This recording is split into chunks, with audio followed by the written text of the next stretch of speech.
The suspect in the killing of UnitedHealthcare CEO is expected to waive extradition from Pennsylvania and could be moved to New York as soon as this morning. We are watching it closely. Luigi Mangione arrived in court this morning. You see him there. He was arrested at a McDonald's, you'll remember, in Altoona, Pennsylvania, earlier this month after nearly a week-long manhunt.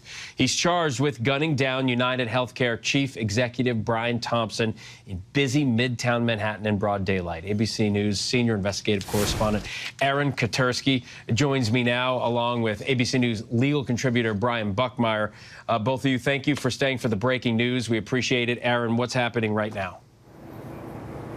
Luigi Mangione has just now waived extradition from Pennsylvania and any moment is expected to be transported here to New York to face criminal charges.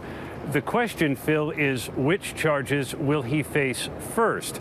The district attorney here in Manhattan has secured an 11-count indictment, but sources tell ABC News federal prosecutors with the Southern District of New York just down the block are also working to prepare criminal charges, and so it's just a matter of which ones Mangione would face first once he returns here to New York.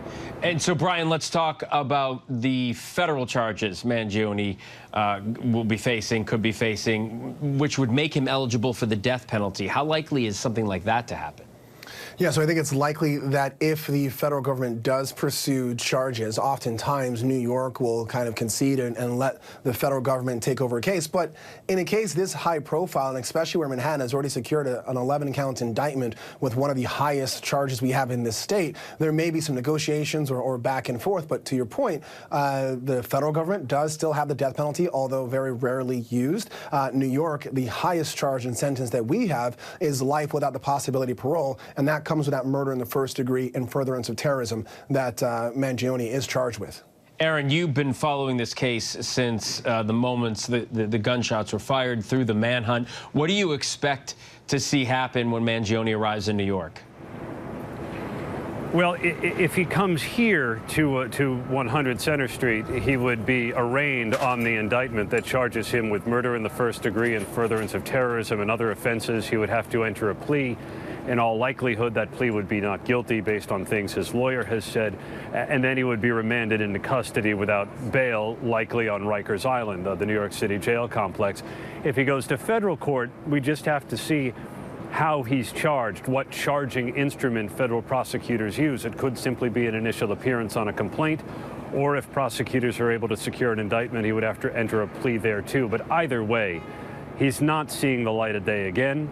He is going to be in custody without bail, whether it's on the state charges, the federal charges, and Mangione is going to have to pay for what prosecutors have said was an intentional terror-causing murder of Brian Thompson.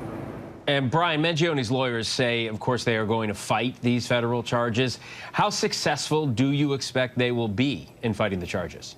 So I think from the state level, we have a better understanding because we know the charges. There are potential defenses, whether it be insanity or extreme emotional disturbance. And I think, of course, a lot of people are thinking of the phrase jury nullification, just based on the groundswell of support that Luigi Mangione has. I don't know how successful they'll be with a federal case because, as Aaron pointed out, we don't know the charges as of yet. And the defenses in federal court are far different than that in state court in New York. But still, I think jury nullification is a big consideration that everyone's thinking about based on people supporting Luigi Mangione.